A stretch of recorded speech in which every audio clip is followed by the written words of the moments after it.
Halo warga Nobar yang mulai curiga jangan-jangan tukang nasi goreng langganannya itu Intel. Kayak apa kabarnya bebuhan pian hari ini? Mas Wan, selamat ulang tahun, panjang umur, sehat selalu. Semoga sehat selalu untuk Mas Wan. So, tanpa berlama-lama lagi, siapkan mata, telinga, dan anu-anuan kalian semua. Mari kita nobar dan inilah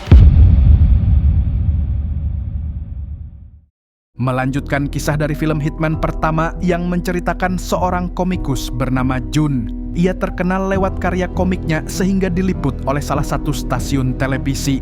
Namun tanpa disadari, popularitas itu justru memancing dendam para mafia dari 3 negara berbeda yang ingin membalas sakit hati mereka kepada Jun atas masa lalunya.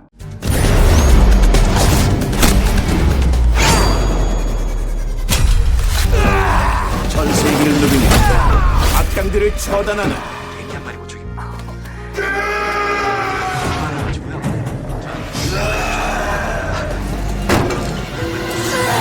3 minggu kemudian, di sebuah pelabuhan terlihat para imigran gelap yang hendak masuk ke Korea Selatan. Aksi mereka tersebut pun berhasil terendus oleh para agen rahasia yang dipimpin oleh sang kapten. Saat para imigran gelap ini akan diamankan, salah satu dari mereka yang bernama Cheng mencoba melarikan diri. Namun pergerakannya pun langsung digagalkan oleh Cheol, seorang agen rahasia juga yang ternyata dari tadi sedang menyamar menjadi salah satu dari mereka.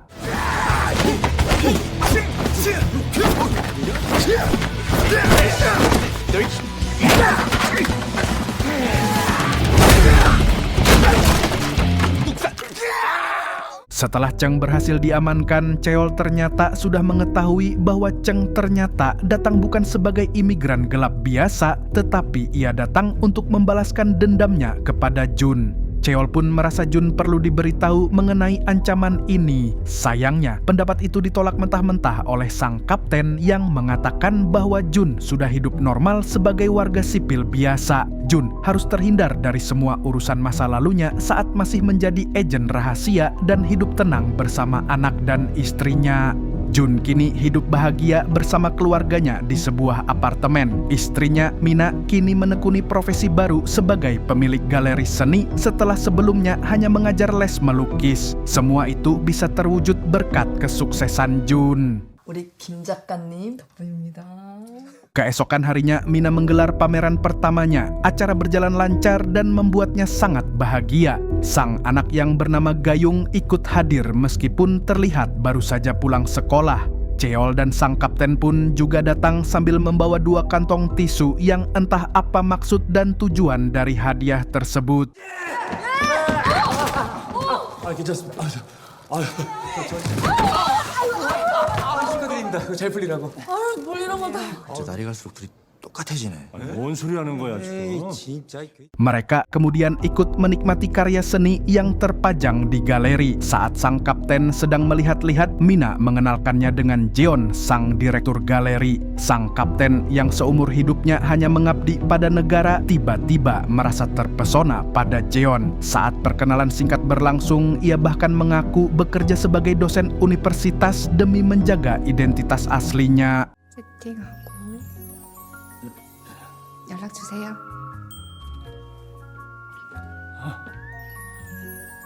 Hal serupa juga dialami Cheol yang sedang melihat-lihat karya seni. John mendatanginya dan sedikit menjelaskan tentang karya seni yang ada di hadapan mereka. Cheol pun seketika juga terpana dengan kecantikan John. 연락 남겨주세요. 사랑해요. Setelah memikat hati mereka, Jeon kemudian memberi kabar kepada Mina bahwa seorang kolektor seni bernama Pierre Jang akan datang untuk memajang koleksinya di galeri. Sontak Mina terkaget-kaget sekaligus senang mendengar kabar itu. Mina pun langsung bersemangat dan akan menyiapkan semuanya dengan baik. Di sisi lain, Jun baru saja menyelesaikan komik pertama untuk season kedua karyanya. Ia segera menghubungi bosnya untuk melaporkan hasilnya. Sayangnya setelah membaca, sang bos merasa ragu karena alur cerita kali ini tak lagi terinspirasi dari masa lalu Jun. Tokoh utamanya justru punya kekuatan super yang berlebihan sehingga terkesan tidak masuk akal.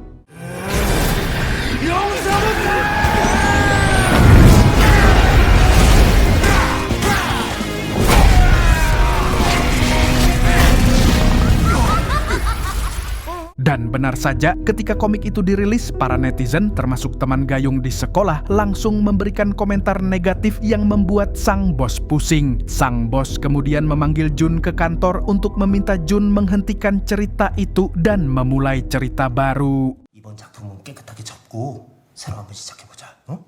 Meski kecewa, Jun tetap menuntut uang DP karena rupanya ia telah mengambil pinjaman besar dengan jaminan rumah untuk bermain investasi yang ternyata mengalami kerugian hingga nyaris bangkrut. Sesampainya di rumah, Jun mendapat telepon dari Mina untuk memberitahu bahwa ia akan pulang terlambat karena sedang mempersiapkan acara besar. Ia juga mengingatkan Jun agar menjaga kesehatan dan tidak terlalu memaksakan diri untuk bekerja karena menurut Mina mereka tidak memiliki hutang besar pada siapapun. Ucapan sang istri justru membuat Jun semakin merasa bersalah. Jun kemudian pergi menjemput sang anak, namun ia dibuat kaget saat mengetahui putrinya ternyata sudah berpacaran. Rasa khawatirnya pun muncul yang membuat Jun membuntuti mereka.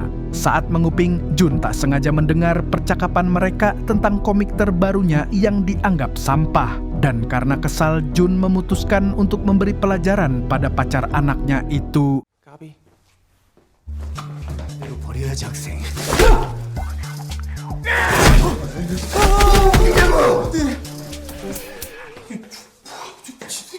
Sepulangnya ke rumah, Jun yang dalam kondisi mabuk menasihati Gayung agar tidak sembarangan memilih pasangan. Jun sebagai sang ayah tentu saja sangat khawatir jika terjadi sesuatu yang buruk kepada anaknya. Mengetahui bahwa ia dibuntuti oleh sang ayah, Gayung pun menjadi kesal dan mengusir Jun dari kamarnya sambil mengatakan bahwa komik sang ayah itu sampah. 나가요. 나가라고. 쓰레기는 아빠 웹툰이 쓰레기지. Di tempat lain, di sebuah dermaga, seorang mafia Rusia dan mantan Yakuza Jepang diam-diam berhasil menyelinap ke Korea melalui kontainer barang. Aksi mereka pun langsung dicegah oleh sang kapten bersama Cheol dan juga anak buahnya.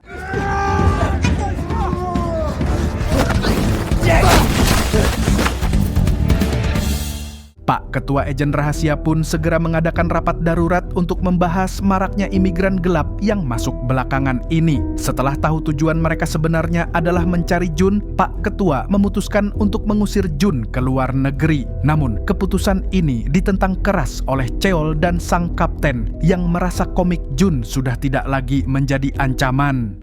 준의 국외 주방을 논의 중이야. 에? 그건 말도 안 됩니다. 이게 말이 왜 안 돼? 우리가 따는 게 폭탄을 그 나라가 왜 감당해야 됩니까? 사장님, 준은 그냥 지 꼴리는 대로 말을 그리고 있단 말입니다. Di waktu yang bersamaan, Mina dan Jeon menyambut seorang kolektor seni bernama Pierre Jang di bandara. Dalam perkenalan singkat, Mina dibuat kiku saat Pierre tiba-tiba mencium tangannya. Sesampainya mereka di galeri, Mina menanyakan konsep acara yang diinginkan oleh Pierre. Pierre terlihat tidak terlalu memperdulikan pertanyaan Mina. Pierre malah balik bertanya tentang pekerjaan suami Mina. 마담의 짝은 무슨 일 하시는 분이실까요? 그 만화가예요. Setelah menyambut kedatangan Pierre, Jeon kemudian mampir untuk menemui Cheol. Saat Jeon izin sebentar ke toilet, HP Jeon tertinggal di meja. Dari situlah Cheol tahu kalau sang kapten sering chattingan dengan Jeon. Merasa tak terima, apalagi setelah tahu sang kapten mengajak Jeon minum di sebuah bar, Cheol pun mendatangi tempat itu. Ketika Jeon menerima telepon dan pergi sebentar, tersisalah Cheol dan sang kapten berdua. Di momen inilah atasan dan anak buah itu terlibat adu mulut demi memperebutkan wanita yang sama-sama mereka sukai. 이 새끼야?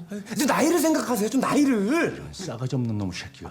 너 똥 좀 쳐먹을래? Kembali ke apartemen Jun, Jun kini menghabiskan hari-harinya untuk memikirkan konsep alur cerita baru. Dengan tekad yang kuat untuk membayar hutang, Jun akhirnya menemukan sebuah alur cerita yang berbeda dari sebelumnya. Ia menggambarkan sebuah cerita di mana sebuah perusahaan besar yang menjadi target pencurian sekelompok teroris. Namun, karena aksi mereka terlalu mencolok, pasti akan mudah tertangkap. Untuk mengatasinya, Jun menulis skenario di mana bom asap ditembakkan yang akan memaksa seluruh karyawan keluar dari gedung. Sementara para pencuri menyamar sebagai damkar agar bisa bebas beraksi.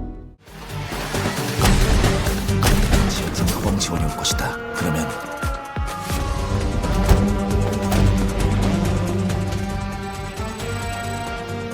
싸우도록. Mendengar cerita tersebut, sontak si bos langsung bersemangat karena cerita yang Jun buat kali ini kembali bagus seperti sedia kala. Baginya, cerita yang dibuat Jun terasa begitu nyata, seolah benar-benar pernah terjadi. Jun hanya tersenyum santai dan berkata bahwa semua itu hanyalah hasil imajinasinya. Si bos pun tidak memperpanjang pembicaraan, ia yakin karya Jun kali ini akan mendatangkan banyak ulasan yang positif. 아, 그만큼 이번화가 살아있다는 거야. 응? 캐릭터가 막 꿈틀거려. Beralih ke Pierre yang tampak sedang membaca komik terbaru dari Jun. Pierre pun seketika mendapat inspirasi dan merencanakan sebuah aksi. Di sisi lain, Jun sedang asik membaca komentar dari para netizen. Jun terlihat sangat senang karena mendapat banyak komentar positif. Namun kebahagiaan itu pun seketika sirna saat ia melihat salah satu komentar negatif yang menuliskan cacian dan menyebut dirinya lebih hebat dari Jun. Merasa tersinggung, Jun melacak alamat si pemberi komentar tersebut. 뒤졌다. Begitu sampai di lokasi, ternyata sosok di balik komentar negatif itu hanyalah seorang bocil kematian. Ternyata si bocil sebenarnya penggemar berat Jun. Komentar kasarnya hanyalah sebuah cara untuk mencari perhatian karena ia kesepian dan jarang diperhatikan orang tuanya. 너도 방에서 키보드만 치지 말고 아까 보니까 말빨도 좋던데 애들한테 입 좀 털고 활발하게. Sementara itu, Pierre dan anak buahnya mulai menjalankan aksi yang terinspirasi dari komik Jun. Mereka meledakkan bom asap, membuat para pegawai berhamburan keluar lalu menyamar sebagai pemadam kebakaran untuk menyusup ke dalam gedung. Target mereka adalah teknologi AI terbaru yang sedang dikembangkan perusahaan itu.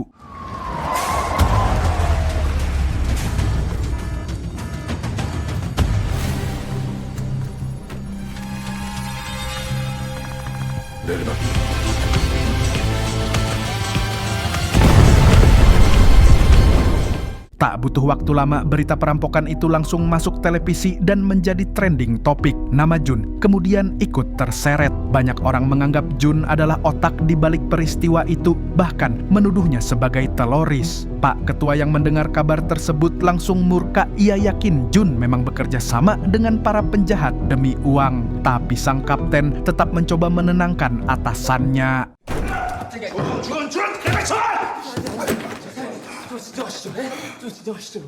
이게 무슨 뜻이야? 그만. Jun sendiri akhirnya dijemput oleh pihak berwenang atas perintah Pak Ketua. Di ruang interogasi istrinya, Mina mencoba meyakinkan bahwa suaminya tidak mungkin melakukan hal keji semacam itu. Pak Ketua kemudian membuka aib Jun yang bangkrut akibat bermain saham, bahkan sampai menggadaikan apartemen mereka.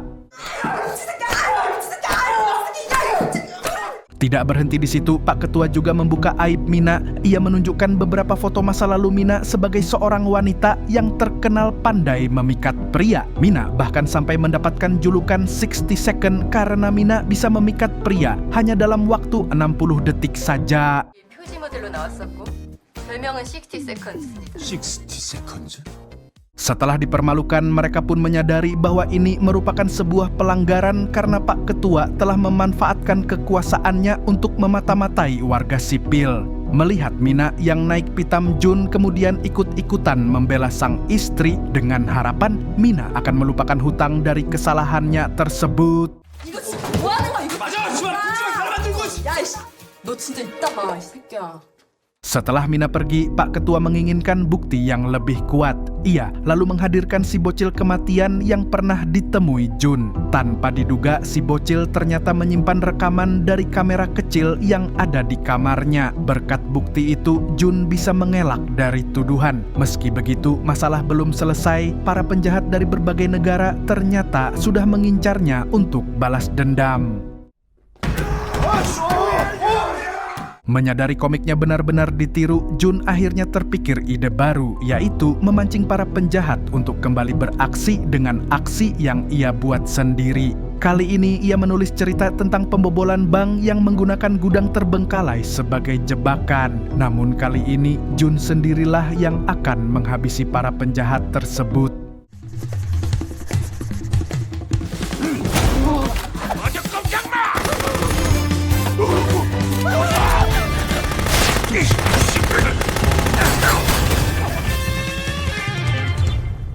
Setelah menyelesaikan cerita itu, Jun meminta bosnya segera mempublikasikan komik tersebut. Namun tak lama, Pak Ketua datang untuk memperingatkan Jun agar tidak turun langsung ke lapangan, karena Jun sekarang hanyalah warga sipil biasa dan harus diawasi. Pak Ketua bahkan juga melarang sang kapten dan juga Cheol untuk ikut terlibat di lapangan. Usut punya usut, Pak Ketua ternyata ingin misi itu menjadi prestasinya sendiri supaya dipuji oleh publik. 공을 지대로 세울 수 있는 기회야. 이번 작전의 공은 내가 독차지한다. 우리가 독차지한다. Jun kemudian diantar ke salah satu kamar agar bisa diawasi. Diam-diam ia menelpon Mina untuk memberitahu bahwa ia tidak bisa pulang dalam beberapa hari karena ia dibutuhkan untuk mengatasi masalah yang sedang terjadi. Mina yang cemas hanya bisa berpesan agar Jun selalu berhati-hati. Begitu episode terbaru komik dipublikasikan, Pierre dan anak buahnya langsung bersiap dengan persenjataan mereka. Pak Ketua dan para anak buahnya pun juga bersiap untuk menjalankan skenario dari komik Jun itu. Sementara itu, sang kapten dan juga Cheol yang sedang santai tiba-tiba menerima undangan ke sebuah pameran oleh John. Setibanya di sana, mereka terkejut melihat satu sama lain yang juga sama-sama membawa bunga untuk John. Keduanya pun kembali bersitegang memperebutkan wanita itu. Tapi tanpa mereka duga, John ternyata bukan wanita biasa. Ia adalah pasangan Pierre yang sengaja dikirim untuk mempermudah jalannya aksi kejahatan mereka di negara tersebut.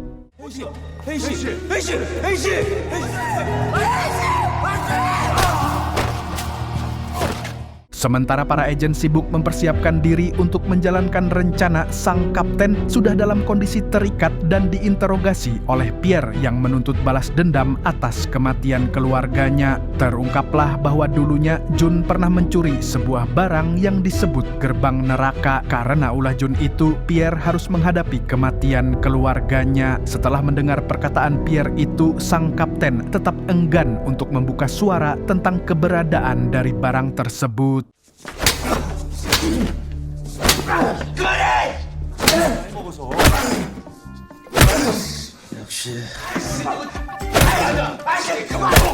Tak lama setelah sang kapten dihajar habis-habisan, Jeon datang membawa informasi tentang lokasi barang yang dicari. Tanpa banyak basa-basi, Pierre dan anak buahnya langsung bergerak. Sebagian dari mereka mendatangi dan menyandera bosnya Jun demi menciptakan alur cerita terbaru, di mana kali ini Jun berubah menjadi seorang teroris yang meledakkan negara.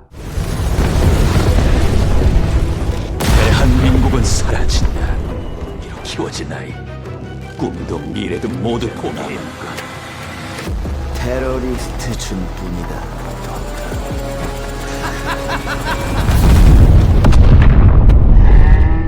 Setelah Pierre dan anak buahnya pergi, sang kapten memberitahu Cheol bahwa barang yang diincar adalah bom nuklir yang dulunya dicuri Jun dari Korea Utara. Bom itu awalnya hendak digunakan Korea Utara untuk menyerang. Namun setelah Jun berhasil mencurinya, pihak Korea Utara justru mengajukan perdamaian. Demi menutupi rahasia, pihak Korea Utara menghabisi semua orang yang mengetahui keberadaan bom tersebut, termasuk keluarga Pierre. Dari situlah asal muasal dendam Pierre yang menginginkan bom tersebut ada di tangannya sebagai alat balas dendam. 그들의 가족까지 제거되자면서 Tak ingin hal itu terjadi, sang kapten diam-diam menghubungi Jun lewat HP yang ia sembunyikan di cangcutnya. Saat sedang menelepon, Jun pun kaget mengetahui karakter dalam komiknya kini diwujudkan sebagai teroris yang mengancam kota. Masyarakat pun panik karena percaya bahwa apa yang mereka baca akan menjadi kenyataan. Ia segera menghubungi Mina untuk mencari sang kapten dan Cheol yang terkurung di ruang pameran. 지금 그거 신경 쓸 때가 아니야. 당신 지금 어디 있어? 나 지금 갤러리지. 당신 해줘야 될 일이 있는데. Jun kemudian segera memberitahu penjaga tentang rencana Pierre yang ternyata target utama mereka bukanlah untuk menyerang bank, melainkan markas agen rahasia yang menyimpan bom tersebut. Sementara itu, Mina yang berada di galeri berpura-pura mabuk demi mengelabui anak buah Pierre yang menyandra sang kapten dan juga Cheol.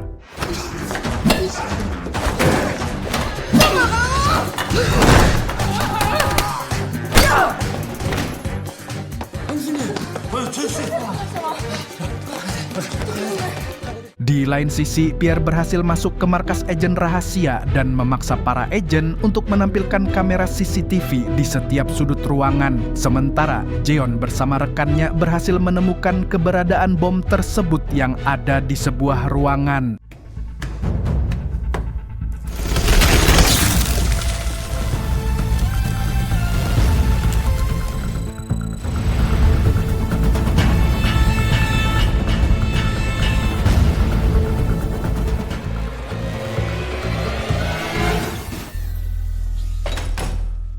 Menyadari bahwa Jun telah menyusulnya, Pierre pun menghadang Jun dengan cara membebaskan 3 tahanan imigran yang mengincar Jun. Tepat saat Jun tiba di ruangan penyimpanan bom, seketika ia langsung diserang.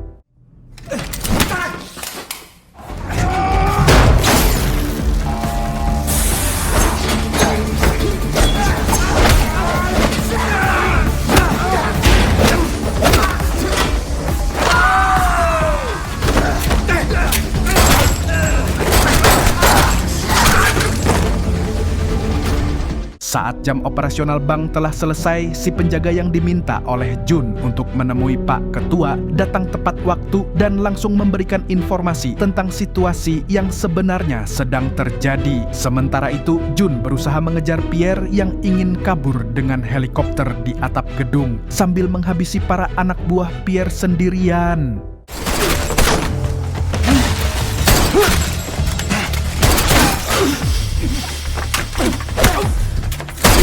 Saat berhasil menyusul Pierre, Jun langsung menembak si pilot helikopter yang mengakibatkan Pierre tidak bisa kabur. Jeon dan rekannya pun langsung menyerang Jun dengan tembakan bertubi-tubi yang membuat Jun kewalahan menghadapi mereka.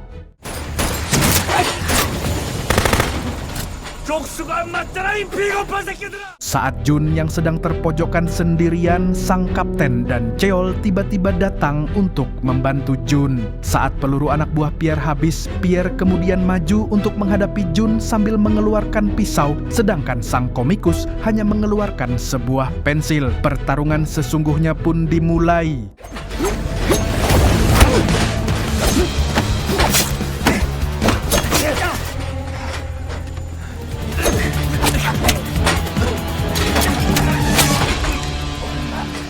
Saat Jun telah berhasil mengalahkan Pierre, Cheol pun juga berhasil menghabisi anak buah Pierre dan menyelamatkan sang kapten yang sedang tersudutkan oleh Jeon dengan tendangan mautnya.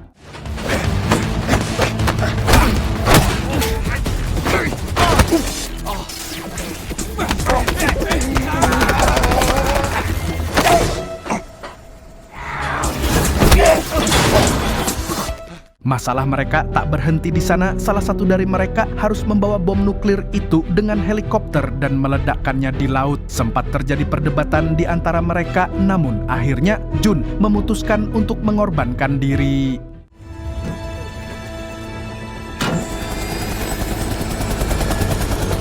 Saat sedang menerbangkan helikopter, Jun sempat menghubungi keluarganya untuk berpamitan, meminta maaf dan memberi semangat pada putrinya. Meski berat, Jun tetap fokus untuk meledakkan bom tersebut ke tempat aman.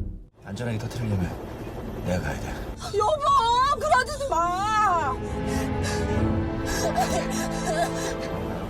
달라 한 거야. 사랑해.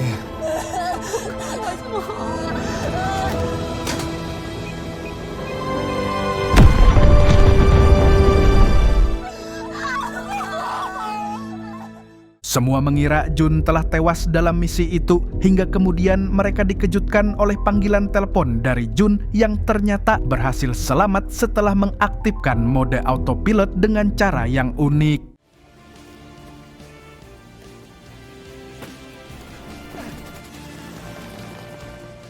Film diakhiri dengan Mina dan Gayung yang menyambut kepulangan sang ayah. Melihat momen indah tersebut, sang kapten dan Cheol ikut terharu. Namun saat mereka melihat seorang dokter wanita yang datang, mereka kembali merebutkan wanita yang sama untuk kedua kalinya. 사랑해요. Dan film pun tamat. Nah, buat kalian semua warga Nobar, kalau kamu suka alur film yang seru kayak gini, ayolah itu tombol like-nya diklik dan komen juga untuk meramaikan. Segitu dulu dari Mamang Tobi, sang pengangguran profesional, mengucapkan sampai jumpa di video selanjutnya. Nah, kalau begitu passwordnya Mas Yono. Burung gundul pamit dulu.